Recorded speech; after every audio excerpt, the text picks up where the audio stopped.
Sir வணக்கம். வணக்கம் sir. வணக்கம். சார் வணக்கம் சார். வணக்கம். எல்லாருக்கும் வணக்கம். வகுப்பு முடிவிட்டு பேசுவோம். எல்லாரும் மைக்கை மியூட் பண்ணிக்கணும்.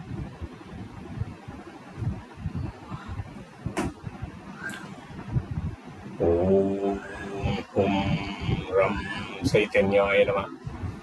ஓம் அக்னயே நம. ஓம் ஹும் கணேசாயம். ஓம் குரவே நம. ஓம் பராத்பர குரவே நம. ஓம் பரமகோ குரவே நம. ஓம் பரமேஷ்டு குரவே நம. நமசிவாய. ஸ்ரீ விஷ்ணுமாயா ஜோதிஷ் குருகுலம் நடத்தும் ஓராண்டு சான்றிதழ் வகுப்பு. இப்போ நம்ம அடிப்படை பாடங்கள் எல்லாம் பார்த்தோம். அடிப்படை பாடம் என்ன பார்த்தோம்? ஜோதிடத்திற்கு நாளே நாடு தூண் தான். என்னது? முதல் பஞ்சபூதங்கள், அடுத்து பஞ்சாங்கம், அடுத்து நவகிரகங்கள், அடுத்து துவாதச ராசி. இந்த 4 பேஸில் தான் நம்ம விம்சோத்ரியோட மகாதசா திசா என்ன அதை வச்சு பலன் சொல்கிறோம். அதுபோக சிறப்பாக பலன் கூறும் முறைகள் இருக்கு, அது தனியாக இருக்கு. இப்போ இதை வச்சு நம்ம பண்ணுறோம். அதில் நம்ம இப்போ 11 பாவங்கள் பார்த்துருக்கோம். இன்னைக்கு நாம் 12ஆம் பாவம் பார்க்க போகிறோம். அதுக்கு பிறகு என்ன பண்ண போகிறோம்? பொதுவாக பலன் எடுக்கிறதுக்கு என்னன்னா ஒரு மினிமம் டூல், அதாவது ஒரு ஜாதகர் ஒரு கட்டத்தை எடுத்து வர்றாங்க. ஒரு 5 மினிட்ஸில் அவர் எதுக்காக வந்திருக்காரு, அவருக்கு என்ன பிரச்சனை, அவருக்கு என்ன பரிகாரம் பண்ணலாம் அப்படிங்கிறதான் நம்ம டாஸ்க். அதுக்கு என்ன செய்யணும் அப்படிங்கிறத இன்னைக்கு பார்ப்போம். அடுத்த வகுப்புல இருந்து இந்த சிறப்பாக பலன் எடுக்கும் முறை. ஏன்னா இந்த பிரசன்ன முறைகளில் 36 பிரசன்ன முறைகள் இருக்கு. அதில் பாப்புலராக சந்திரநாடி, ஜாமக்கோள், சாயநாடி, வெற்றிலை பிரசனம், சோடி பிரசனம், சங்கு பிரசனம், அஷ்டமங்கல பிரசனம், தேவ பிரசனம் எல்லாம் இருக்கு.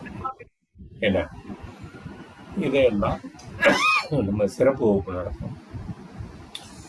ஆக்சுவலாக நாளைக்கு ஜாமக்கோள் 10 நாள் சிறப்பு வகுப்பு நாளைக்கு ஆரம்பிக்குங்க. சிறப்பு வகுப்புட நம்ம டீட்டெயிலாக நடத்துவோம். அது ரொம்ப இருக்கட்டும். இங்கே அது என்னன்னு நமக்கு தெரியணும் இல்லையா? ஏன்னா என்னன்னு தெரிஞ்சாதான் அதை நம்ம படிக்கணுமா வேணாமா அப்படின்னு முடிவு பண்ண முடியும். அது என்ன, அதை எப்படி யூஸ் பண்ணால் அது நமக்கு யூஸ்ஃபுல்லாக இருக்கும் அப்படிங்கிறத நம்ம நான் அடுத்த வகுப்புல இருந்து பார்க்கணும். ஸோ இன்னைக்கு இந்த துவாதச ராசிகளில் 12ஆம் பாவத்தை 12ஆம் பாவத்தை இன்னைக்கு பார்த்தாங்க. 12ஆம் பாவத்தில் அதை வச்சு எப்படி அது பொது பலன்கள் தவிர்த்து சிறப்பு பலன்கள் அதுதான் இப்போ நடத்திக்கிட்டு இருக்கோம். ஏன்னா பொது பலன் நீங்கள் எல்லா இடத்துலையும் படிச்சிருப்பீங்க. இந்த லாடுங்க இருந்தால் என்னென்ன பராசரருக்கு அதுக்கு ஒரு டேபிள் கொடுத்துருக்கு. ஏன்னா பராசர சோரசாஸ்திரா படித்தாங்க, அது தெரியும். இருந்தாலும் நீங்கள் நிறையா புக்கில் படித்தீங்கன்னா நீங்கள் எல்லாருமே தொழில்முறை ஜோதிடர்களாக தான் இருக்கீங்க. இருந்தாலும் சில சிறப்பு பலன்கள் இருக்கு. ஏன்னா சிறப்பு பலன்கள்னா நீங்கள் 12ஆம் பாவத்தின் சிறப்பு பலன் என்னன்னு சொல்லி பார்க்கணும். இந்த 12 ராசியில் எந்த ராசி லக்னமாக இருந்தாலும் 12ஆம் அதிபதினு ஒருத்தர் இருப்பார். சரிங்களா? இந்த 12ஆம் அதிபதினாலே பொதுவாக எல்லாம் பயப்படுவாங்க. ஏன்? இந்த 6, 8, 12 துஸ்தானம், அதில் 3, 6, 8, 12 சேர்த்தா ட்ரிகா ஹவுஸ், இவங்க எங்கே இருந்தாலும் பிரச்சனை அப்படின்னு நமக்கு அப்படியே சொல்லி உடம்புல ஏற்றிருக்காங்க. ஏன்னா அது உண்மைதானா, அது கெடுதலை மட்டும்தான் செய்யுமா, நல்லதையும் செய்யுமா, அதெல்லாம் பார்க்கலாம். அந்த 12ஆம் அதிபதி என்ன செய்வார் பார்ப்போம். ஏன்னா 12ஆம் அதிபதி லக்னத்திலேயே இருக்காருன்னு சொல்லுவாங்க. 12 ராசியில் எந்த ராசி லக்னமாக இருந்தாலும் 12ஆம் அதிபதி லக்னத்தில் இருந்தார்னா இந்த சமட்டியால் தலையில் ஓங்கி அடித்தான் அப்படின்னு பார்த்தீங்கன்னா லக்னம்னா தலை லக்னம்னா தேகம்னு அர்த்தம், இன்டெலிஜென்ஸ். ஏன்னா இது எல்லாமே தீசக்தி எல்லாமே அங்கே இருக்குது. இப்போ 12ஆம் அதிபதி போய் அந்த லக்னத்தில் உட்காந்துச்சுன்னா என்ன ஆகும் கேட்டிங்கன்னா, சமட்டியால் தலையில் ஓங்கி அடித்த மாதிரி ஒரு அடி டம்னு அடிக்கும். அது தவிர்க்கவே முடியாது. சரிங்களா? அந்த பாயிண்ட்டை நல்லா ஞாபகம். 12 ராசிகளில் எந்த ராசி லக்னமாக இருந்தாலும் 12ஆம் அதிபதி லக்னத்தில் இருந்தால் ஜாதகரை ஒரு நல்ல பெரிய சம்பட்டி எடுத்து தலையில ஓங்கி டம்னு ஒரு அடி. அடுத்து இதே 12ஆம் அதிபதி 3ஆம் பாவத்தில் போய் உட்கார்றாருன்னு வச்சுக்கோங்க. 3ஆம் பாவம்னா என்ன சொல்கிறோம்? ஸ்கில், எஃபர்ட்ஸ், முயற்சி. ஏன்னா ஸ்டாண்டர்டு இதெல்லாம் இருக்குது, அதெல்லாம் விட்டுருங்க. என்னது வலது காது, தோள்பட்டை, கம்யூனிகேஷன் ஸ்கில், மைத்தன பாவம். அடுத்து பராசரர் என்ன சொல்லியிருக்கிறோம், அதெல்லாம் இருக்கட்டும். சகோதர பாவம், உடன்பிறப்புகள் என்ன அதெல்லாம் இருக்குது. அதெல்லாம் போக அந்த ஸ்கில் அப்படின்னு ஒன்று இருக்கு. எஃபர்ட்ஸ், நம்ம என்ன முயற்சி செய்வோம், நம்ம வாழ்க்கையில் முன்னேறதுக்கு முயற்சி செய்யணும்னா எந்த மாதிரி முயற்சிகளை அவர் செய்வார், அல்லது செய்ய தயங்குவார், அல்லது செய்ய மாட்டார் அப்படிங்கிறத இந்த 3ஆம் பாவத்தை வச்சு பார்ப்போம். இந்த 12ஆம் அதிபதி போய் அந்த 3ஆம் பாவத்தில் போய் உட்காந்துருச்சு, இது கொலாப்ஸ், மொத்தத்தையும் முயற்சி அத்தனையும் வீணடித்து. என்ன நீங்கள் செங்கலாக பார்த்து கட்டுவீங்க, அது கரெக்டாக நடுவில் ஒரு குண்டை போட்டு மொத்த சவரையும் தரமட்டமாகி. அந்த மாதிரி வேலையை இந்த 12ஆம் அதிபதி 3ஆம் பாவத்தில் இருந்தால் செய்வார். அடுத்து இந்த 12ஆம் அதிபதி 4ஆம் பாவத்தில் இருந்தார். லக்னத்தில் இருந்தால் என்ன செய்வார்னு சொன்னால், சம்பட்டி எடுத்து தலையில் போடும். அதுக்கு ஒரு காரணம் இருக்கணும் இல்லைங்களா? ஏன்னா யாராவது சும்மா ரியாக்ட் பண்ணாங்களா, ஒரு ஆக்ஷன் இருந்தால் தான் அதுக்கு ஒரு ரியாக்ஷன். அப்போது இந்த 12ஆம் அதிபதியை தூண்டக்கூடிய காரணம், the point which triggers the 12th lord to hammer the native. ஜாதகரை தலையில சம்பட்டி போட்டு அடிக்கிறதுக்கு ஒரு காரணத்தை இந்த 12ஆம் அதிபதி நாளில் இருந்தால் செய்வார்.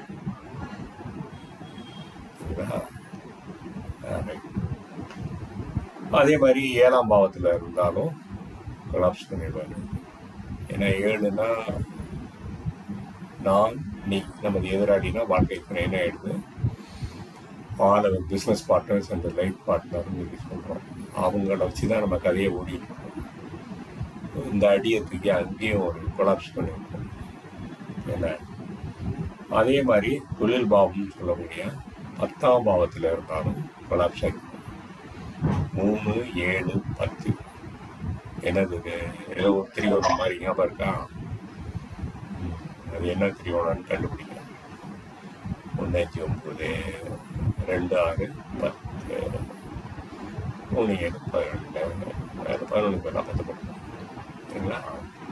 அப்போ அந்த 3, 7, 10 பாவத்தை 12ஆம் அதிபதி இருந்தால் அந்த பாவத்தை கொலாப்ஸ் பண்ணிடுவாரு.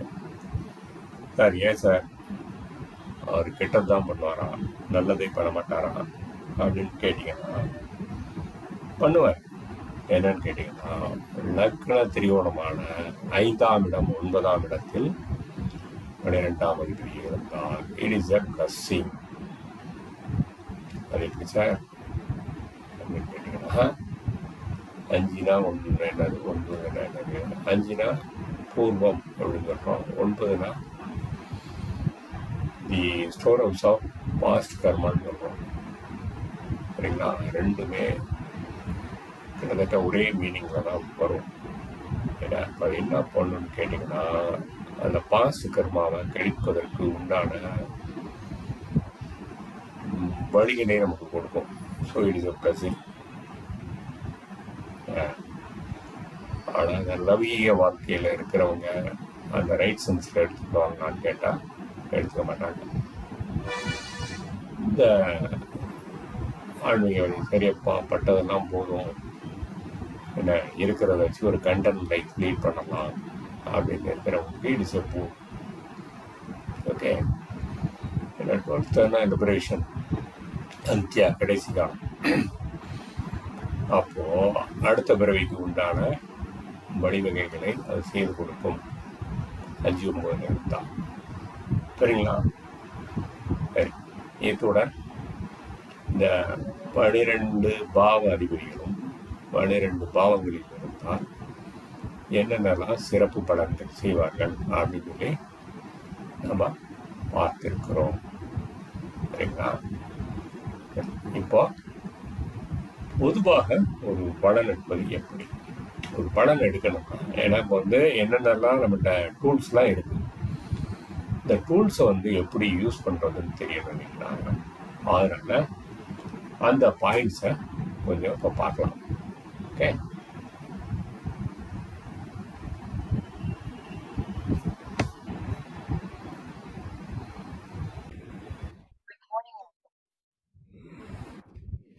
ஓகே. இப்போ நம்ம ஜோதிடம் எதுக்காக படிக்கிறோம்? இது ஒரு உன்னதமான கலை. It is a life science. இதை நம்ம வாழ்க்கையில் பயன்படுத்திக்கிறதுக்காக ஜோதிடம் படிக்கிறோம். வர்றவங்களுக்கு பலன் சொல்லி காசு சம்பாதிக்கிறதுக்கு இல்லை, நல்லா படிக்கணும்.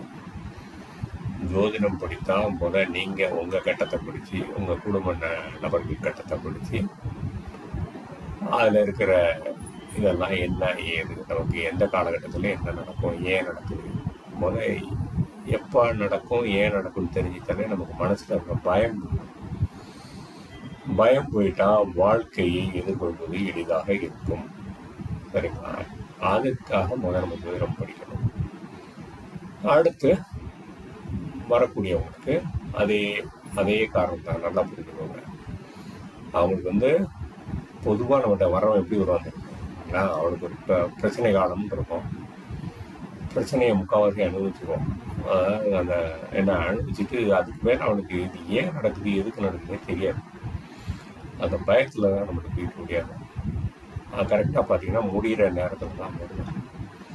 நம்மளை என்ன பார்த்துட்டு ஓகேப்பா அவனுக்கு இந்த காலகட்டம் தான் இருக்கும், இந்த காலகட்டம் முடிஞ்சோடனே சரியாயிடும் அப்படிப்போம். திருப்திக்கு வேண்டாம் பரியாமல், ஏன்னாப்பா பரிகாரம் பரிகாரம் நீங்கள் செய்யாட்டாலும் தானே சரியாக தான் போகும். இருந்தாலும் திருப்திக்கு பரிகாரம் கொடுத்தாங்க. ஏன்னா இந்த காசு பறிக்கிற வழியில் இல்லாமல் உண்மையிலே அவங்களுக்கு உபயோகம் ஆகிற மாதிரி ஏதாவது பரிகாரம் சொல்லுங்க, ஏதாவது மந்திரம் சொல்லுங்க, இல்லை ஏதாவது கோயிலுக்கு போயிட்டு வழிபாடு பண்ணிட்டு வர சொல்லுங்க. இந்த செலவழிக்கிற விஷயமே வேண்டாம். ஏன்னா கர்மாங்கிறது அனுபவித்து தீர்க்க வேண்டியது. அதை அனுபவிக்கிறதுக்கு உண்டான மன திண்மையை அவங்களுக்கு கொடுக்கணும், அவ்வளோதான். அதுதான் பரிகாரம். சரிங்களா? அப்போது இதுதான் பேஸ், பலன் சொல்லுவதற்குரிய பேஸ்.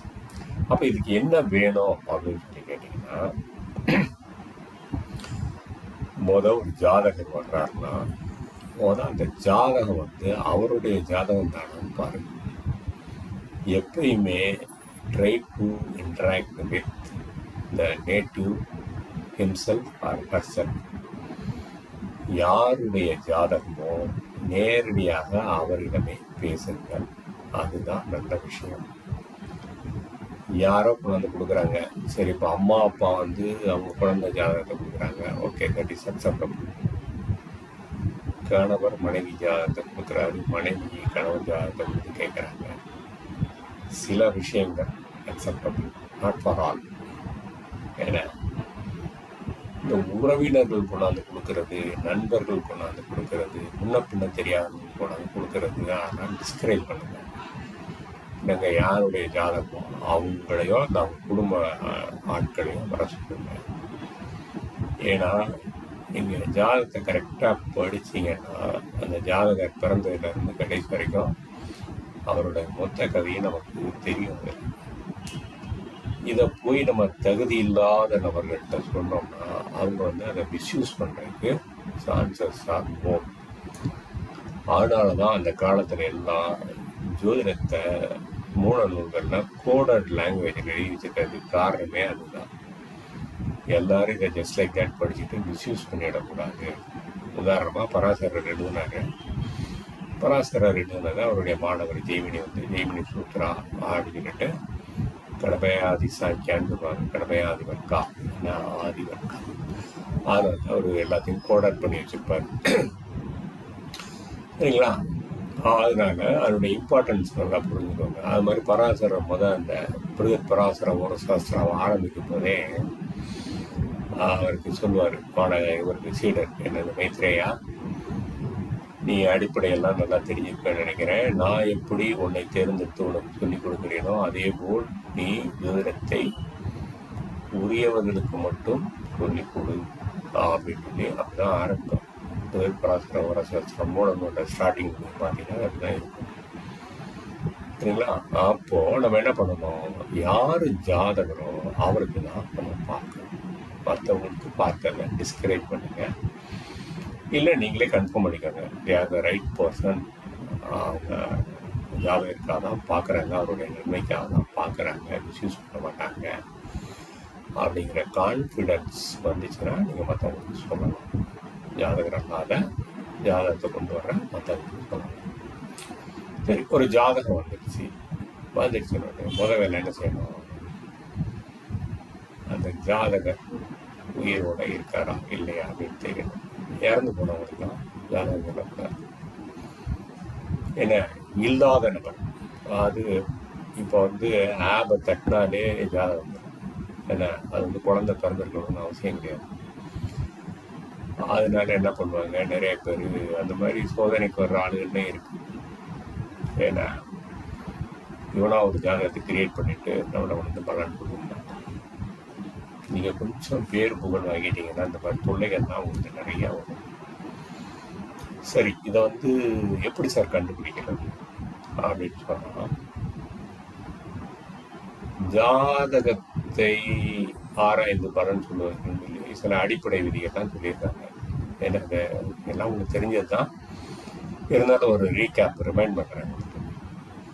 பொதுவாக பகல் நேரத்தில் சொல்லணும் அப்படின்னு சொல்றாங்க. பகல் நேரத்தில் கூட சூரிய உதயத்திலிருந்து உச்சி பொழுதான அபிஜித்து காலம் வரைக்கும் சொல்றது மிகச்சிறந்தது அப்படின்னு சொல்லி சொல்றாங்க. சரி, அதையும் தாண்டி சொல்லணும் அப்படின்னா சூரியன் இருக்கக்கூடிய சூரிய உதயத்திலிருந்து அஸ்தமனம் வரைக்கும் வச்சுக்கலாம். That is preferable. என்ன, சூரியன் அஸ்தமனம் ஆன பிறகு சொல்வது உகந்ததாக. ரைட்டா? அதனால இந்த தொழில்முறை ஜோதிடர்கள்லாம் சன்செட் ஆனது காலையில எவ்வளோ சீக்கிரம் முடியுமோ அவ்வளோ சீக்கிரம் கூட வந்துருங்க. சன்செட் ஆனே யூஸ் பண்ணிடுங்க. அது பிறகு வேணா இது நடத்துங்க, ஜோதிட பாடம் நடத்துங்க சார். 6 மணிலேருந்து 9 மணி வரைக்கும் நான் என்ன சார் செய்யறது, மாணவர்களுக்கு ஜோதிட பாடம் நடத்துங்க. சரிங்களா? இல்லை நீங்கள் உட்காந்து படிங்க, ஜோதிடம் படிங்க. ஏன்னா ஜோதிடம் கடை ஜென்மா ஃபுல்லாக படித்தாலும் படிச்சுக்கிட்டே இருக்கலாம், அவ்வளோ பாடங்கள் இருக்கு. ஏன்னா படிங்க. சரி, ரைட். இப்போ ரைட். அடுத்து எந்த எதிர்பார்ப்பும் இல்லாமல் பலன் சொல்லணும். ஏன்னா எதிர்பார்ப்புக்காக பலன் சொல்ல ஆரம்பிச்சிங்கன்னா அவங்க கவனம் எல்லாம் நம்ம அந்த என்ன எதிர்பார்ப்பு மேலே இருக்கும், நமக்கு பலன் சொல்வது மிக சிரமமாக இருக்கும், இல்லாட்டி சரியாக வராது. அதனால எந்த வித எதிர்பார்ப்பும் இல்லாமல் பலன் சொல்லணும். சரி, இதெல்லாம் ரைட். அது மாதிரி நீங்கள் இருக்கிற இடம், அது வீடாக இருந்தாலும் சரி, இல்லை ஆஃபீஸாக இருந்தாலும் சரி, இல்லை ஜாதகரோட வீட்டுக்கே நீங்கள் போய் சொல்கிறதாக இருந்தாலும் சரி, ஜோதிடம் படிக்கிற இடத்துல, ஜோதிடம் சொல்கிற இடத்துல விளக்கு எரிய வேண்டும், தீபம் எரிய வேண்டும். ஏன்னா அக்னி மேலே புரோகிதம் சொல்லியிருக்கிறது இடத்துல. அவர்கள் ஜோதிடமும் அக்னி மூலமாக தான் நடைபெற வேண்டும். ஏன்னா ஜோதிட பலன்கள் நம்ம சொல்கிறோம் அப்படின்லாம் சொல்ல முடியாது. எல்லாம் தெரிஞ்சுக்கோங்க, நான் தான் அத்தாரிட்டி, நான் சொல்கிறது கரெக்டாக நடக்கும் அப்படின்னு யாருமே காலரை தூக்கி விட்டுவிட முடியாது. அந்த பிரபஞ்ச சக்தியோட அனுக்கிரகம் ஒரு ஜோதிடருக்கு இல்லாமல் எந்த ஒரு ஜோதிடராலையும் என்ன முறையாக சரியான பலனை துல்லியமாக சொல்வது கடினம். அப்போ அந்த பிரபஞ்ச சக்தியோட நமக்கு ஒரு கனெக்ஷன் வேணும் அப்படின்னு சொன்னால் இந்த அக்னி தான் அதுக்கு உண்டான மீடியம். சரிங்களா? அதனால் ஜோதிடம் படிக்கிற இடத்துலையும் ஜோதிடம் சொல்லக்கூடிய இடத்துலையும் ஜோதிட இது அக்னி தீபம் ஏற்றிக்கோங்க. ப்ரிஃபரபிளி அது வெள்ளி விளக்கில் நெய் விட்டு நூல் திரி போட்டிருந்தா நல்லது. ஏன் அப்படின்னு கேட்டிங்கன்னா, வெள்ளி விளக்கு என்பது சுக்கரன், நெய் என்பது குரு. ரெண்டு பேரும் ஆச்சாரியன்களா, ஒருத்தர் தேவகுரு, ஒருத்தர் ஆச்சாரியன். நூல் திரி என்பது கேது. என்ன அப்போ அது குரு பரம்பரா அப்படின்ட்டு நாம் ஜோதிட பரம்பரையோடு நம்ம இணைத்து கொள்ளுகிறோம்.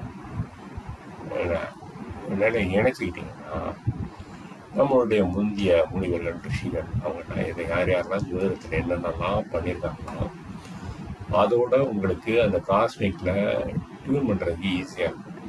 ஏன்னா ஆகாஷிக் ரெக்கார்டிங் ரீடிங் சொல்லி ஒன்று படிச்சிருப்பீங்கன்னு நினைக்கிறேன். அது என்னன்னு தெரிஞ்சால் நம்ம எப்படி அந்த யோசிக்கும் பொழுது நமக்கு அந்த பாயிண்ட் ஃப்ளாஷ் ஆகுறது அப்படிங்கிற காரணம் எனக்கு தெரியும். சரிங்களா? அதனால் ஜோதிடம் சொல்லக்கூடிய இடத்துல ஒரு நெய் தீபம் இருக்கிறது. அப்படி இல்லாட்டி என்ன சார் பண்ணுறது, மந்திர தீபம் மாதிரி அதிகம். எனக்கு நான் போன இடத்துல என்னால் வரைய அவங்கள இன்சிஸ்ட் பண்ண அவங்களாலே பண்ண முடியல அப்படின்னா, போன இடத்துல அவங்க உடனே வெள்ளி விளக்கு நெய்க்கு எல்லாம் நூல் திரிக்கலாம் எங்கே போவாங்க. ஏன்னா நிறைய பேர் பஞ்சு திரி தான் போடுவாங்க, பஞ்சு திரி போட முடியாது. சரிங்களா? அப்போ என்ன பண்ணுறதுன்னா மந்திர தீபம் வெற்றி கொடுங்க. அதான் நம்ம கிளாஸோட ஆரம்பத்தில் சொல்லுவோம் இல்லையா, ஓம் சைத்தன்யாய நம, ஓம் அக்னியே நம. ஏன்னா முதல் சொல்லக்கூடிய மந்திரம் அக்னிக்காக சொல்லக்கூடிய மந்திரம். நீங்கள் அக்னியை கூப்பிட்டீங்கன்னா அக்னியை வணங்க ஆவாகனம் ஆயிடுவார். அதனால அவருக்கு ஒரு நன்றி சொல்ல வேண்டும். ஓம் அக்னியே நமன்னு சொல்லிட்டு நம்ம கூப்பிட்டு பண்ணி வந்ததுக்காக அவருக்கு ஒரு நன்றி சொல்லணும். சரிங்களா? சரி, ரைட். இதுக்கு அடுத்து கட்டத்தை வாங்கி பலன் பார்க்க போகிறீங்க. இதில் நிறைய கேள்விகள் வரும். ஏன்னா மார்க்கெட்லேயே நிறைய பேர் இந்த கேள்வியெல்லாம் கேட்பாங்க. சார், ஜோதிடம் பார்த்தால் அது கர்ம வினை, கர்மான்னு சொல்கிறாங்க, விருத்தியாக ஆகுதுன்னு சொல்கிறாங்க. அதெல்லாம் உண்மையா அப்படின்னு கேட்டால், அது ஒரு ஆளோட கர்ம வினையை தான் நீங்கள் படிக்கிறீங்க. என்ன ஒரு ஜாதகமோ அந்த இண்டிவிஜுவலோட கர்மம். நீங்கள் ஏன் அதை போய் நோண்டணும்? அவன் அனுபவிச்சுட்டு போகிறான். அவங்க என்ன வந்துச்சு, நீங்கள் படிக்கிறது உங்கள் கர்மாவை படித்து தெரிஞ்சுக்கிறதா நீங்கள் ஜோதிடம் படிக்கிறீங்க. ரைட்டுங்களா? அது வரைக்கும் கரெக்ட். ஆனால் நீங்கள் அதை அடுத்த ஆளுக்கு சொல்ல போகும், கண்டிப்பாக நீங்கள் அடுத்த ஆளோட கர்மாவை தான் படிக்கிறீங்க. அது சத்தியமே கிடையாது. சரிங்களா? அப்போ அந்த கர்ம வினை நமக்கு ஈஸிக்குமே சார், அதுக்கு என்ன சார் செய்யணும் கேட்டால், அதனால தான் என்ன பண்ணணும்னு கேட்டிங்கன்னா, பொதுவாக ஒருத்தர் ஜாதகம் பார்க்க வர்றாருன்னு வச்சுக்கோங்க. அப்போ கோல்சர நிலையை கவனிப்போம். அது பிரபஞ்சம் நமக்கு அனுமதி கொடுக்குதா, இவருடைய கட்டத்தை பார்த்து இவருடைய கர்மத்தை ஆராய்ந்து இவருக்கு சொல்வதற்கு நமக்கு அனுமதி கொடுக்குதா அப்படின்றது நமக்கு தெரியணும். அதுக்கு என்ன பண்ணணும்னு கேட்டிங்கன்னா, அந்த நேரத்துக்கு அவர் வர்ற நேரத்துக்கு ஒரு கோல்சர நிலை கட்டம் போடுங்க. கோல்சாரம் டிரான்சிட் கட்டம் போடுங்க. போட்டிங்கன்னா அதோட கோல்சர லக்னம் ஒரு இடத்துல இருக்கும், கோல்சர குரு ஒரு இடத்துல இருக்கும், கோல்சர லக்னாதிபதி ஒரு இடத்துல இருப்பார். ஏன்னா 12 ராசியிலே ஒரு இடத்துல 3 பேர் இருப்பாங்க. அதில் அந்த கோல்சர குரு கோல்சர லக்னத்தையோ கோல்சர லக்னாதிபதியோ பார்க்க வேண்டும். 2 பேரையுமே பார்த்துட்டாருன்னா உங்களுக்கு பூர்ண அனுகிரகம் இருக்குது. பிரபஞ்ச சக்தி சரிப்பா அவர் வந்திருக்காரு பார்த்து கொண்டு அப்படின்னு உங்களை அனுமதிக்கிறது என்று அர்த்தம். ஏதாவது ஒன்று கோல்சர லக்னத்தை மட்டும் பார்க்குது, இல்லை கோல்சர லக்னாதிபதியை மட்டும் பார்க்குது, 2ஐயும் பார்க்கல அப்படின்னா பார்த்து கவனமாக சொல்லு அப்படின்னு அர்த்தம். இல்லை அவங்க 2 பேரு கூட குரு இருக்காரு, கோல்சர லக்னாதிபதி லக்னத்துக்கு இருக்காரு, குரு அங்கே இருக்காரு, அப்பையும் முழு அனுகிரகம் இருக்குன்னு அர்த்தம். பிரபஞ்ச சக்தியை உங்களுக்கு அனுமதி இருக்குதுன்னு அர்த்தம். சரி, எதுவுமே இல்லை சார், கோல்சர குரு லக்னத்தையும் பார்க்கல, லக்னாதிபதியும் பார்க்கல. ஏன்னா லக்ன நட்சத்திரத்திலையோ லக்னாதி நட்சத்திரத்திலையோ குரு இல்லை. இல்லை குருவோட நட்சத்திரத்தில் லக்னமோ லக்னாதிபதியோ இல்லை அப்படின்னா நான் என்ன பண்ணுறது அப்படின்னு கேட்டிங்கன்னா, it is better to avoid. என்ன சொல்லுங்க, அதான் உங்களுக்கு குலதெய்வம் தெரியுமான்னு கேளுங்க. இந்த மாதிரி கேஸ் எல்லாம் தெரியாதுன்னு பார்த்தீங்கன்னா, ஏன்னா இல்லை தெரியும் சார், முதல் நீ குலதெய்வத்துக்கு போய் ஒரு நமஸ்காரம் பண்ணிட்டு வா அப்படின்னு சொல்லுங்க. திரும்பி வரவே மாட்டேன். சார் வருமானத்தில் கை வைக்கிறீங்களே அப்படின்னா அதுக்கு நான் ஒன்றும் பண்ண முடியாது. உங்களுக்கு வருமானம் தெரியுதா, அடுத்தவன் தர்மாவன்றது பெருசாக நீங்கள் தான் முடிவு பண்ணிக்கணும்.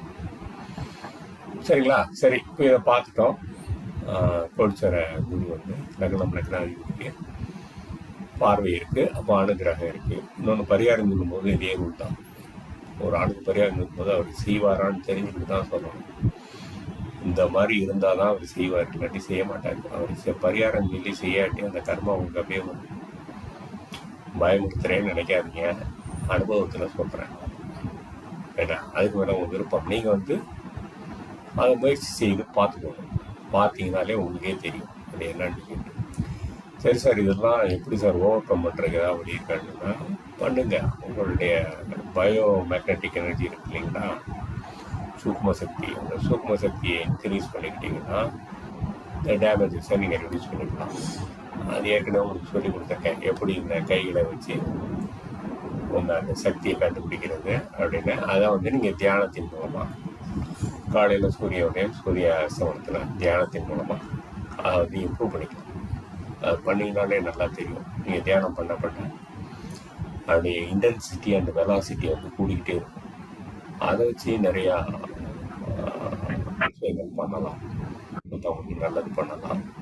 அது தனி வகுப்பு இருக்குது. அதனால் நேரடி வகுப்பில் தான் சொல்லிக் கொடுக்க முடியும், ஆன்லைனில் வந்து சொல்லிக் கொடுக்க முடியாது. ஓகே, சரி. அப்போது அந்த மாதிரி நீங்கள் வந்து உங்கள் சூக்ம சக்தியை இது பண்ணிக்கிட்டீங்கன்னா இந்த டேமேஜஸை குறைச்சிக்கலாம். அப்படின்னா என்ன அர்த்தம்னா, அந்த கர்மா ஈசிக்கிறதுன்றாங்க இல்லைங்களா, சூக்ம சக்தி ஒன்றோடு ஒன்று இணைவு, அதுதான். அதை வந்து கட் பண்ணிடலாம். அது வந்து அந்த வகுப்பில் அந்த பாடத்தில் அதை பற்றி நிறையா சொல்லிக் கொடுப்போம். அது இருக்கட்டும். சரி, இப்போ நம்ம வரலாம். இப்போது முதல்ல பேசிக் ரிக்யர்மெண்ட் டேட்டா இதில் பார்க்குறோம். ஒரு விளக்கேற்றி வச்சுக்கிறோம். இந்த கோல்சர அனுகிரகம் இருக்கான்னு பார்க்கணும். இந்த மூணு பாயிண்டை நோட் பண்ணிக்கோங்க. அடுத்து ஜாதகத்தை வாங்கிட்டீங்கன்னா முதல் ஜாதகருடைய நிகழ்கால வயது என்ன அப்படின்றத கண்டிப்பாக பார்க்க வேண்டும். பொதுவாக 12 வருடங்களுக்குள்ள இருக்கிற குழந்தைகளுக்கு தேவையில்லாமல் ஜாதகம் பார்க்காதீங்க. ஏன்னா அது பாட அரிஷ்ட காலம். ஏன்னா அந்த காலத்தில் ஒருத்தன் ஜாதகத்தை தூக்கிட்டு வரானா கண்டிப்பாக அது விதங்கமாக தான் இருக்கும். அதனால் 12 வயதிற்கு குறைந்த குழந்தைகளுக்கு பொதுவாக ஜாதகம் பார்ப்படாது. தேவையில்லாமல் அந்த குழந்தைக்கு உடம்பு சரியில்லை பார்க்குறாங்கன்னா ஓகே, சார் சும்மா பாருங்க சார், இந்த குழந்தை பின்னாடி போயிருக்கோம், என்ன படிக்கும், அதெல்லாம் தேவையில்லாத வேணும். ஏன்னா அதெல்லாம் வேண்டாம்.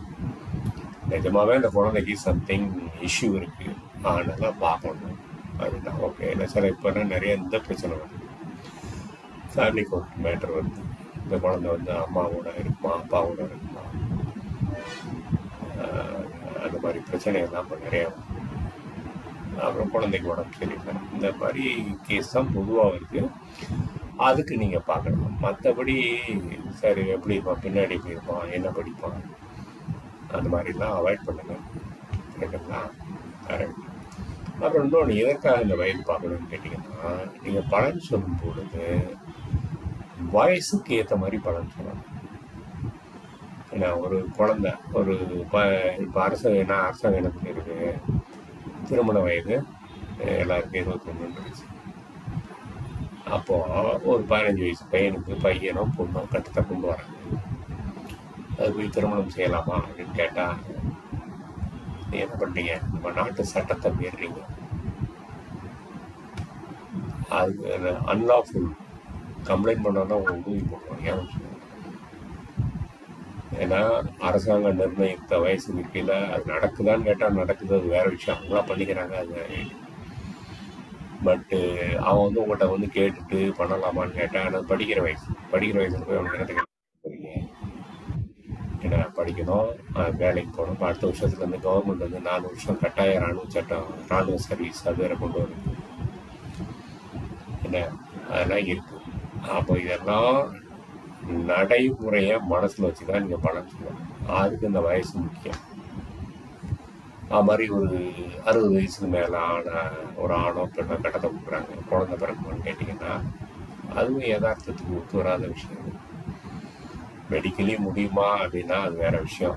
என்ன இப்போ புதின் வந்து ரஷ்ய அதிபர் புதின் வந்து 69 வயசில் ஒரு குழந்தைக்கு பண்ணுறாங்கன்னா எக்ஸ்ட்ராடினரி கேஸ் என்ன நான் விட்டுருங்க. நார்மலாக நம்ம நடைமுறையில் அதனால் சாத்தியமா அப்படின்னு யதார்த்தமாக யோசித்து பதில். அது மாதிரி பொதுவாக இந்த மிடில் ஏஜில் இருக்கிறவங்க 25 to 45, ஏன்னா பொதுவாக இந்த வேலை, திருமணம், காதல், வெளிநாடு போகிறது இதுதான் வரும். ஏன்னா அதுக்கு மேலே இருந்த 45க்கு மேலே இருக்கிறனா பொதுவாக கடன், நோய், எப்போ எனக்கு சங்கு, இந்த மாதிரி கேட்டு தான் வரும். ஏன்னா அதற்காக இந்த வயசு முக்கியம். நீங்கள் வயசுக்கு சம்மந்தம் இல்லாத பதிலை நீங்கள் வாட்டில் கட்டத்தை பார்த்துட்டு நான் ஜோசியம் படிச்சிருக்கேன், எனக்கு இப்படி தான் தோணுது அப்படின்னு ப்ராப்ளம். சரிங்களா? அடுத்து இது ஒரு பாயிண்ட். அடுத்து தசாபுத்தி பார்க்குறீங்க. நடப்பு ஜனன தசா என்னது, நடப்பு தசா என்னன்னு பார்க்குறீங்க. இதற்காக பார்க்கணும், ஒரு ஜாதகர் பிறந்ததுலேருந்து கடைசி வரைக்கும் அவருக்கு ஜாதகம் மாறுது. அதே கட்டம் தான். ஏன்னா பிளானட் அதே இடத்துல நிற்கும். ஜனன கால ஜாதகத்தில் அதே இடத்துல தான் இருக்கும். அது மாறப்போகிறதே கிடையாது. நம்ம கோட்சர நிலையை இணைத்து பலன் சொல்லுவோம், அது வேற. ஏன்னா ஜனன ஜாதகம் மாறப்போகுது. அப்போது நீங்கள் ஜோதிடத்தில் ரூல்ஸ்லாம் படிச்சிருப்பீங்க. நீங்கள் படித்த ரூல் எல்லாத்தையும் கொண்டு போய் அவருக்கு டே ஒன்லேயே அப்ளை பண்ண முடியுமா? முடியாது. ஏன்னா அந்த ஜாதக ராசி கட்டம் அந்தந்த காலகட்டத்தில் தான் அது வேலை செய்யும். அந்தந்த பாவங்கள், அந்தந்த கிரகங்கள் வந்து வேலை செய்யும். டே ஒன்லேயே மொத்த ஜோதிட ரூல் அங்கே அப்ளை ஆகாது. சரிங்களா? அதனால நடப்பு தசா, புத்தி, அந்தரம் முக்கியம். அது 6 லெவல் இருக்கு. அடுத்து என்னது, பிராண தேக சூக்கும பிராண தேகா அப்படின்னு சொல்லி 6 லெவல் இருக்கு. அதில் மிச்சம் 3 லெவல் வந்து நீங்கள் அக்யூரேட்டாக டைமிங் ஆஃப் எவெண்ட்டு, அதாவது நீங்கள் சொல்லக்கூடிய பலன் எப்பொழுது, என்னைக்கு, எந்த நேரத்தில் நடக்கும் அப்படின்னு சொல்ல விருப்பப்பட்டீங்கன்னா அந்த சூக்கும பிராண தேகா அப்படிங்கிற அடுத்த லெவலை யூஸ் பண்ணணும். பட் நார்மல் ப்ரிடிக்ஷனுக்கு தசா புத்தியே போதும். கொஞ்சம் இது வேணும்னா அந்தரம் எடுத்துக்கலாம். சரிங்களா? மெயின் தசா, அந்த தசா, பிரத்திந்த தசா, இதை 3 வச்சு சொல்லிடலாம். வேணும்னா ரிமைனிங் 3 லெவல்ஸ் எடுத்துக்கலாம். இது ஒரு காரணம். அடுத்த காரணம் என்னன்னு கேட்டிங்கன்னா, உங்களிடம் வரக்கூடிய ஜாதகம் பார்க்குறீங்க, பார்த்த உடனே அது 5வது திசை இல்லை 6, 7, 8ன்னு ஒரு சொல்லுங்க. முதல்ல நீங்களே இந்த ஜாதகருக்கு ஆயுள் பாவம் எப்படி இருக்குன்னு பார்த்துக்கோங்க. ஏன் அப்படின்னு கேட்டிங்கன்னா, ஒருத்தர் வரவருக்கு 5வது திசை நடக்குதுன்னு சொல்லுவாங்க. அவர் பிறந்தது ராகு திசையில் ஸ்டார்டிங்கே பிறந்திருக்காருன்னு சொல்லுவாங்க. அப்போ என்ன ஆகும், அவருக்கு 5வது திசை நடக்குதுன்னா வயசு என்னவா இருக்கும்? அந்த நேரத்தில் உண்டா வர ராகு ஒரு 18, குரு ஒரு 16, 34, அடுத்து சனி ஒரு 19, 53, அடுத்து புதன் ஒரு 17, 70 வயசு ஆயிடுச்சு. 4 திசை முடியும் போதே 70 வயசு ஆயிடுச்சு. அப்போ கேது திசையெல்லாம் வருவார் மாட்டார். சரிங்களா? அப்போ அவருக்கு கேள்வி என்னவா இருக்கும், ஒரு 70 வயசுக்கு மேலே இருக்கிற ஆளுக்கு நீங்கள் என்ன பண்ணுவீங்க? பொதுவாக ஹெல்த்தை பற்றி கேட்பாரு, இல்லாட்டி கடனை பற்றி கேட்பாரு, இல்லாட்டி ஃபேமிலி ப்ராப்பர்ட்டி பார்ட்டிஷன் அதை பற்றி கேட்பாரு, இல்லாட்டி தொழில் பற்றி கேட்பாரு. இந்த 4 கேள்வி தான் பொதுவாக கேட்பாரு. ஸோ நீங்கள் உங்களுடைய பார்வையும் யதார்த்தமாக அந்த ஆங்கிளில் தான் இருக்கும். என்ன கட்டத்தை வச்சு நம்ம என்ன வேணாலும் சொல்லலாம். பட்டு ஜாதகம் வரும் பொழுது அவருக்கு மனசில் என்ன இருக்கும் அதை டச் பண்ணிட்டீங்கன்னு வச்சுக்கோங்க, அவருக்கு ஜோதிடர் மீதான மதிப்பு பல மடங்கு உயர்ந்துவிடும். சரிங்களா? அது உங்களுக்கு யாரோ மந்திரவாதி மாதிரி இல்லை, தெய்வம் மாதிரி பார்ப்பாரு. எப்படா நம்ம மனசில் உள்ளதை அப்படியே பண்ணிட்டாரு. ஆனால் அவங்களுக்கு நீங்கள் ஆயுள் பாவம் எப்படி இருக்கும் பார்த்துட்டு அதுக்கு பிறகு தான் மற்ற பலன்னு சொல்லணும். ஆயுள் பாவத்தை நீங்கள் தான் பார்க்கணும், அதை போய் அவர்கிட்ட சொல்லக்கூடாது. உங்களுக்கு இந்த காலகட்டம் நீங்கள் போய் சேர்ந்துருக்கீங்க, அந்த மாதிரி சூழ்நிலை இருக்கிறவங்க சொல்லக்கூடாது. ரைட்டுங்களா? ஏன்னா அது உங்களுக்கு பலன் சொல்வதற்கு உபயோகமாக இருக்கும். அடுத்து என்ன பண்ணுங்க, அவர் ஜென்ம நட்சத்திரம் என்னன்னு பாருங்க. ஜென்ம நட்சத்திரம் எத்தனாவது பாதத்தில் இருக்குன்னு பாருங்க. ஜென்ம நட்சத்திரம் முதல் பாதமாக இருந்தால் ஜாதகருக்கு 4வது திசை வைநாசிக திசை. வைநாசிக திசா நீங்க என்ன ஜோதிட ரூலத்துக்கு போட்டீங்கன்னாலும் அது பிரச்சனை பண்றத பண்ணதான் செய்யும். நீங்க ஜோதிடத்தில் உங்களுக்கு தெரிஞ்ச ஆல் குட் பாயிண்ட்ஸ் எல்லாத்தையும் எடுத்து இல்லை நீ ஆஹா நான் ஓகோ அப்படின்னு அங்கே எதுவுமே நடக்காது. வைநாசிக தசான்றது என்னது? ஜென்ம நட்சத்திர பாதம், அதிலிருந்து 88வது நட்சத்திர பாதம் தான் வைநாசிக நட்சத்திர பாதம். அது ஒரு லாடு பொருளையா அவரோட தசை 4வது பொண்ணா இருந்தால் கண்டிப்பாக 4வது தசை தான் வைநாசிக தசாவாக வரும். இந்த ஜென்ம நட்சத்திர பாதம் 2, 3, 4 இருக்குன்னு வச்சுக்கோங்க. 5வது தசை கண்டிப்பாக வைநாசிக தசாவாக தான் வரும். ஏன்னா அது நிதானமாக ரூல் இதுதான். ஜென்ம தசாவிலேருந்து 88வது நட்சத்திர பாதம் அதை நீங்கள் போட்டு பாருங்கள், பார்த்தா இதுதான் வரும். ஏன்னா அது நீங்கள் ஹோம்ஒர்க் பண்ணி பாருங்கள். உங்களுக்கு என்ன சார் சொல்கிறது அப்படி பிளைண்டாக எடுத்துக்கிட்டோம்னா நம்ம குருகுலத்தில் எதுவுமே பிளைண்ட் ஸ்டடியே கிடையாது. எல்லாமே டூ இட் யுவர் செல்ஃப் தான். ரூலை மட்டும்தான் சொல்லிக் கொடுப்போம். நீங்கள் தான் ஹோம்ஒர்க் பண்ணி ஆமாம் கரெக்டாக வருது அப்படின்னு பண்ணி கண்டுபிடிக்கணும். அப்போது எடுத்த உடனே ஜென்ம நட்சத்திரம் எத்தனாவது பாதம், இவருக்கு எத்தனாவது தசை நடக்குது அதை மனசில் வாங்கிக்கோங்க.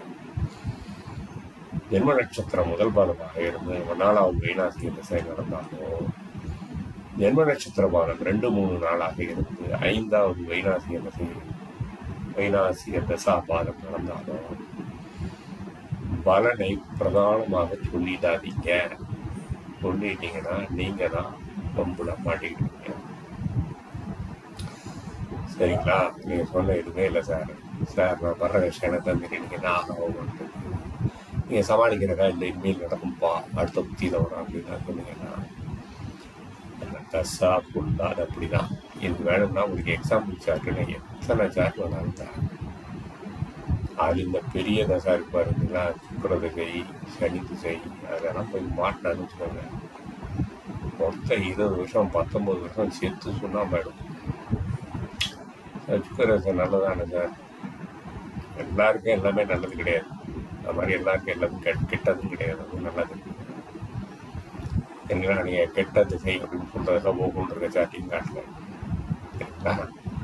காரணம் அது கிடையாது. இது ஒரு ரூல். இந்த ரூலை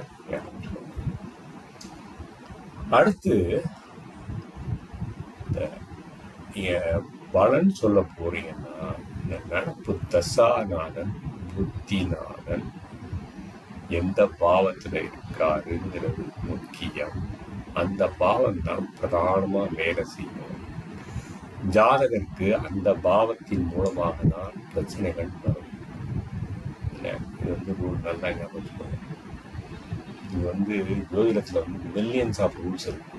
அவ்வளோத்தையும் உங்களால் ஒரு கட்டத்தை பார்க்கும்போது ரீகலெக்ட் பண்ணி 1008 பெர்முடேஷன் காம்பினேஷன் போட்டு வளர்க்கிறதுனா நடக்கவே ப்ராக்டிக்கலாக நடக்காத கதை. ஏன்னா இந்த சிம்பிள் ரூலை ஃபாலோ பண்ணிங்கன்னா ஜாதகர் இதற்காகத்தான் வந்திருக்கிறார் அப்படின்னா அவர் மன ஓட்டத்தை உங்களால் ஓட்டாமே சொல்லணும். அதுக்கு தீர்வு சொல்லிட்டு அதுக்கப்புறம் நீங்கள் வேறு என்ன கேள்வி இருக்குன்னு கேளுங்க. அவன் பேர் போனால் சில பேர் கொடுத்த காசுக்கு 2-3 கேள்வி கேட்பான். மற்றபடி இல்லை சார் இதான் சார் எனக்கு மெயின் வந்ததுக்கு ஆன்சர் கிடச்சிச்சு, ஓகே தேங்க்யூன்னு சொல்லிட்டு உங்கள் சம்பாதனை என்னவோ கொடுத்துட்டான் பாட்டில் சந்தோஷமாக போயிட்டு இருப்பான். போயிட்டு ஃபீட்பேக் கொடுப்பான், கரெக்டு சார் நீங்கள் சொன்ன மாதிரி தான் சார் நடந்துச்சு அப்படின்னு. ஆனால் நடப்பு தசா புத்தி நான் அதில் மெயினாக எடுக்கிறேன். அந்தரநாதனை ஃபைன் அவன் திருப்பி கேட்பான், இது எவ்வளோ நாளைக்குள்ள நடக்கும், எவ்வளோ நாளைக்கு அந்த பிரச்சனை தீர்வுன்னு கேட்கும்போது அந்தரநாதன் எடுத்துக்கணும். அது வரைக்கும் பிரச்சனை எடுக்கிறதுக்கு புத்திநாதன் தான் மெயின். அதனால் புத்திநாதன் மெயின். அடுத்து அவங்க நிற்கக்கூடிய பாவத்தின் வழியாக தான் வேலை செய்யும். நல்லா புரிஞ்சுக்கணும். ஸோ அந்த பாவத்தின் வழியாக தான் இட் வில் பி ரூட்டட். எல்லாத்துக்கும் உண்டான உறவுகள் இருக்கு இல்லைங்களா, அந்த உறவுகள் மூலமாக தான் அந்த பிரச்சனை வரும்.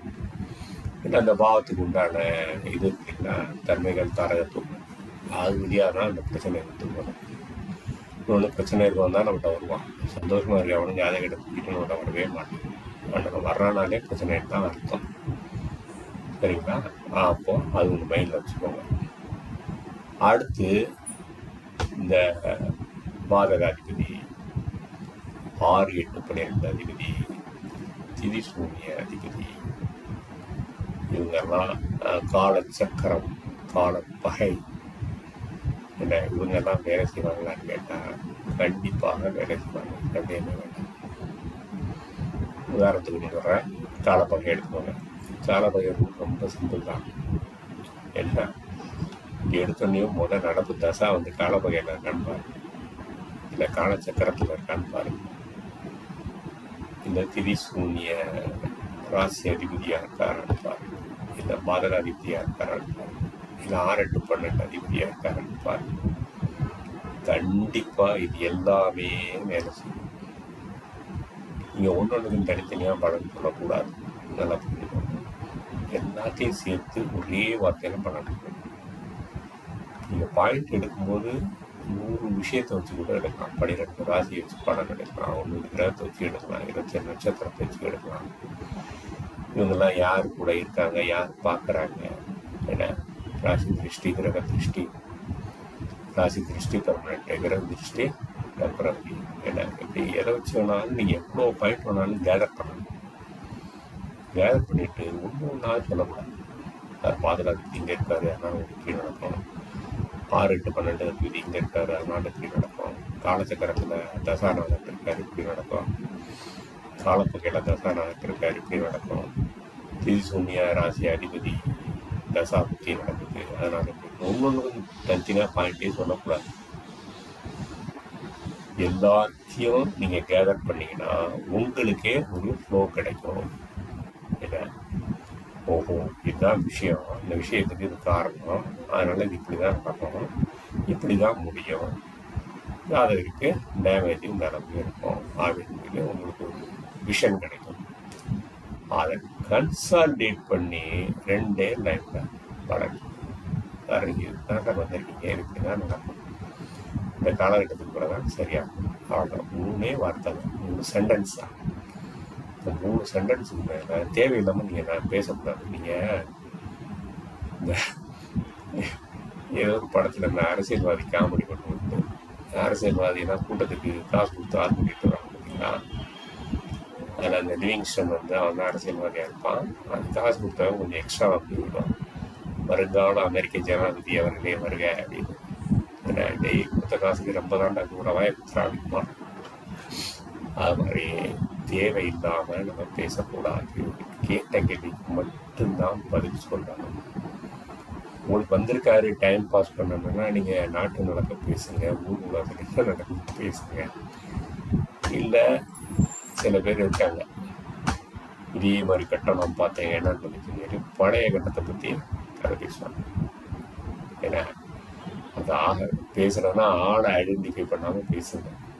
நீங்கள் வீட்டில் அண்ணாரு தெரியுமா என்ன தெரியுமா அவர்கிட்ட தான் நீங்கள் யாரையும் குறிப்பிட்டு நீங்கள் பார்த்த பழைய கட்டத்தை பற்றி பேசவே பேசாதீங்க.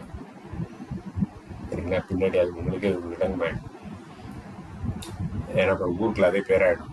அப்போ ஆட்ட போனால் அவர் பார்த்ததெல்லாம் எல்லாத்தையும் சொல்கிறாருப்பா அப்படின்னு பிரபுகள் வரமாட்டேன். அதுவும் நல்லது கிடையாது. ஏன்னா நமக்கு ப்ரொஃபஷனல் எத்திக்ஸ்னு ஒன்று இருக்கு இல்லைங்களா? அதனால் இட் இஸ் நாட் குட். ஏன்னா அதனால் பேசுகிறதுனால வேறு ஏதாவது கதை பேசுகிறேன். அவர் கேட்ட கேள்வி மட்டும் பதில் சொல்லுங்கள். பண்ணிங்கன்னா you can win the confidence of the native. ஜாதகமாக்க அந்த ஜாதகனுடைய நம்பிக்கையை முன்னர் அதிகரிக்கும். சரிங்களா? சரி, இப்போ இதெல்லாம் பார்த்தாச்சு சார்.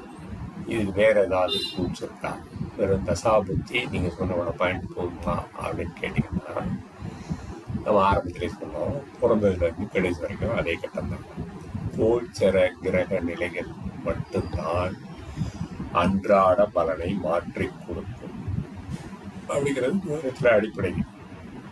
ஏன்னா அதான் சந்திரநாடி அப்படின்னு ஒரு பிரசன முறையெல்லாம் ஊட்டிட்டு இருக்காங்க. சரிங்களா? அப்போ கோல்சர நிலையில சந்திரனை மட்டும்தான் எடுக்கணுமா சார் அப்படின்னு கேட்டால் அப்படி இல்லை. நீங்கள் சந்திரனை எடுக்காமையே கூட கோல்சர நிலையை வச்சு பலன் சொல்லலாம். எப்படின்னு கேட்டிங்கன்னா, முதல் நடப்பு தசாநாதன் தான் நினைச்சுவேன். அப்போ நடப்பு தசாநாதன் கோல்சர நிலையில எங்கே இருக்காரு? ஜனன கால ஜாதகத்தில் அவர் ஒரு பாவத்தில் இருப்பாரு. கோல்சர நிலையில ஒரு பாவத்தில் இருப்பார். இந்த பாவத்திற்கும் அந்த பாவத்தையும் கம்பேர் பண்ணுங்க. அதில் இந்த சஷ்ட அஷ்டகம் வரக்கூடாது. சஷ்ட அஷ்டகம் என்னது? 6 ஏன்னா வந்தால் கண்டிப்பாக ஜனனகால ஜாதகத்தில் அந்த கிரகம் ஃபேவரபுளாக இருந்தால் கூட கோல்சர நிலையில் போய் சஷ்ட அஷ்டகத்தில் மாட்டிக்கிடுச்சுன்னு வச்சுக்கோங்க, நிகழ்காலத்தில் அது நல்ல பலனை செய்யாது. கோல்சர நிலையில போய் பாதகாதிபதி கூட இருக்காரு, 6, 8, 12 அதிபதி கூட இருக்காரு,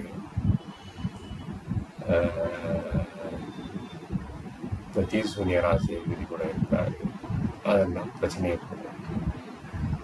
ஏன்னா இங்கே ஜனனகால ஜாதகத்துல ஒரு பாவத்தில் இருப்பார், ஆனால் கோல்சர நிலையில ஒரு பாவத்தில் இருப்பார். அப்போ என்ன ஆகுன்னு கேட்டீங்கன்னா, இந்த கோல்சர நிலையில இருக்கக்கூடிய பாவக உறவு பார்த்தீங்கன்னா, அவர் என்ன பண்ணுவாரு, ஜனனகால ஜாதக பாவ உறவு பார்த்தீங்கன்னா அவரை தூண்டி விடுவார். ஏய் நீ அவன் கேளு, அவன் கூட போய் வம்பு வர, அவன் கூட போய் சண்டை போடுவேன், அவன் கூட போய் இப்போ கேளு, பங்கு கேளு என்ன அப்படின்னு சொல்லி தூண்டி விடுவார். இதை வச்சு அது சாதகமாக இருக்கா பாதகமாக இருக்கா அப்படின்ட்டு நம்ம அதற்கு பலன் சொல்ல முடியும். அப்போ இதுதான் என்ன பண்ணுவாங்க, ஜனனகால ஜாதகத்தை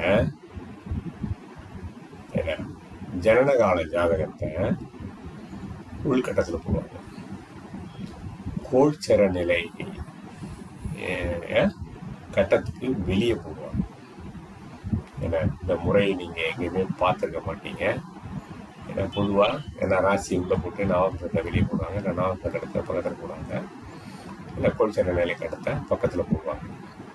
நீங்கள் ஜனனகால ஜாதகத்தை வச்சுக்கோங்க, வச்சுக்கிட்டு வெளியில் கோல்சர நிலையை போட்டிங்கன்னா உங்களுக்கு ரீட் பண்ணுறது ஈஸியாக இருக்கும். சரி, இது ஒரு விஷயம். இது ஒரு எளிமையான முறை. அடுத்தது என்னன்னு கேட்டீங்கன்னா, இந்த சர்வ அஷ்ட வர்க்க பலன் அப்படின்னு சொல்லி ஒன்று இருக்கு. ஏன்னா அது உங்களுக்கு எத்தனை பேருக்கு அது தெரியும் அப்படின்றது எனக்கு தெரியாது. அது என்னன்னு கேட்டிங்கன்னா, இந்த ஸ்ட்ரென்த் ஆஃப் பிளானட்ஸ் அது பரல் கணித முறைன்னு சொல்லிட்டு அது ஒரு நம்பர் வேல்யூ கொடுத்து போடுவாங்க. சில ஆப்பில் அது இருக்குது. உதாரணமாக ஜேஹோரால போட்டதுமே பை டிஃபால்ட்டாக ரைட் சைடில் கீழே வரும். அது நம்பர்ஸாக இருக்கும். என்ன அதை வச்சுக்கிட்டு அதை அப்படியே நீங்கள் ஜனனகால ஜாதகத்தில் சூப்பர் இம்போஸ் பண்ணணும். அந்த வேல்யூவை பண்ணிவிட்டு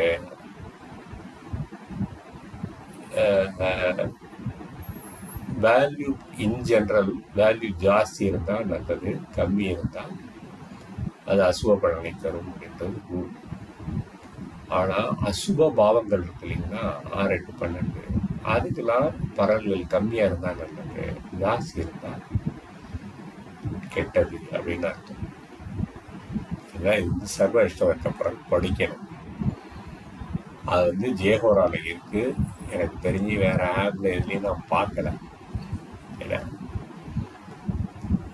இந்த பரவல் கணிதம் சர்வ இஷ்டவர்க்க பலன் அதை என்ன பண்ணலாம், தூக்கி இந்த கட்டத்துக்கு நடுவில் போட்டிங்க.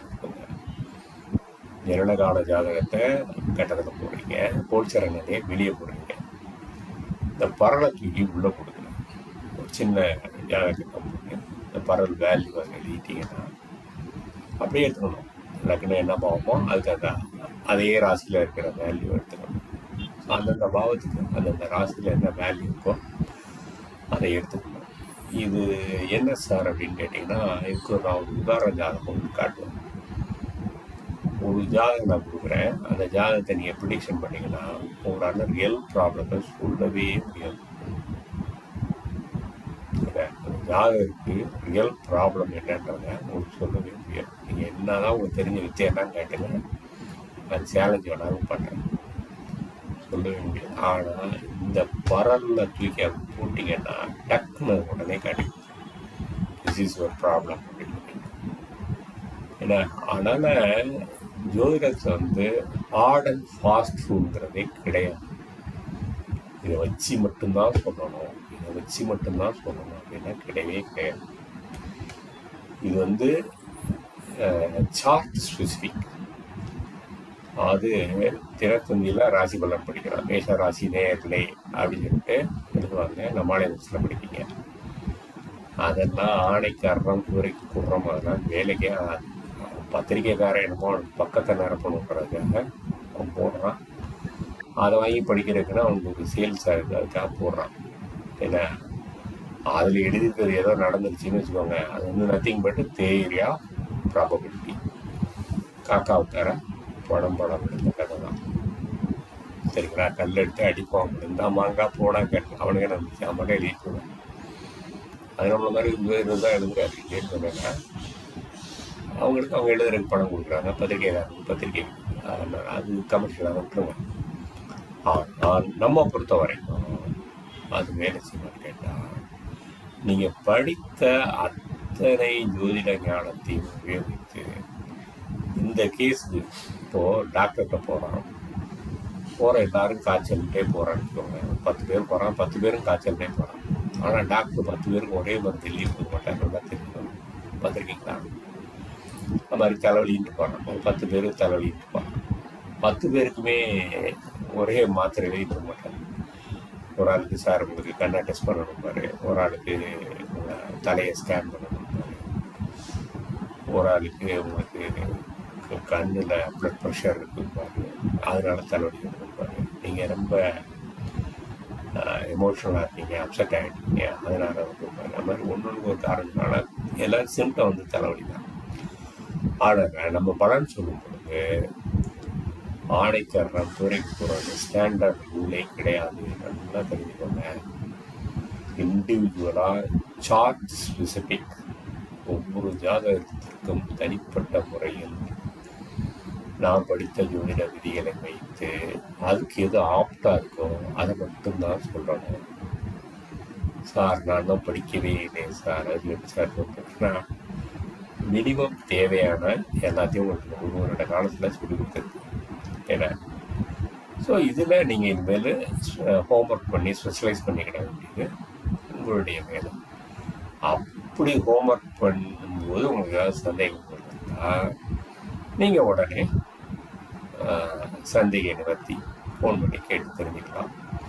இல்லை கிளாஸ்க்கு வரும்போது இப்போ நம்ம முடிஞ்ச உடனே சந்தேக நிவர்த்தி டைம் உண்டு, அதில் நீங்கள் கேட்டு தெரிந்து கொள்ளலாம். சரிங்களா? இதுதான் பேசிக் பலன் சொல்வதற்கு உண்டான அடிப்படை விதிகள். இந்த விதியை நீங்கள் ஃபாலோ பண்ணிங்கன்னா சும்மா குழப்பி அடிக்காமல் ஸ்ட்ரெயிட்டாக பாயிண்ட்டுக்கு வந்துடலாம். சரிங்களா? இப்போ ராஜன் கண்ணன் சார் வந்து வகுப்பில் உட்காந்துருக்காரு. இன்னைக்கு அவர்கிட்ட வந்து ஜாமக்குள் ஒன்று வந்து குரூப்பில் தூக்கி போட்டேன். ஏன்னா ஆக்சுவலாக நான் பொதுவாக குரூப்பில் யாரும் போட்டால் கமெண்ட் பண்ண மாட்டாங்க. ராஜன் சார் நீங்கள் நல்லா தெரிஞ்சுக்கோங்க, நீங்கள் நல்ல ஐடியாவில் தான் போடுறீங்க.